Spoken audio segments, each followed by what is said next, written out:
పార్వతీపురం మన్యం జిల్లా భామిని మండల కేంద్రం సమీపంలోని ఆర్తికొండలో ఏనుగులు హల్చల్ చేస్తున్నాయి. సంక్రాంతి రానున్న నేపథ్యంలో కల్లంలో విక్రయానికి సిద్ధంగా ఉంచిన ఓ రైతుకు చెందిన 35 బస్తాల వరి ధాన్యాన్ని ధ్వంసం చేశాయి.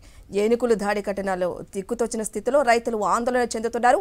ఏనుగుల సంచారంపై అటవీశాఖ అధికారులు ఇచ్చిన సమాచారం మేరకు అప్రమత్తంగా ఉండాలని సచివాలయ సిబ్బంది హెచ్చరికలు జారీ చేశారు.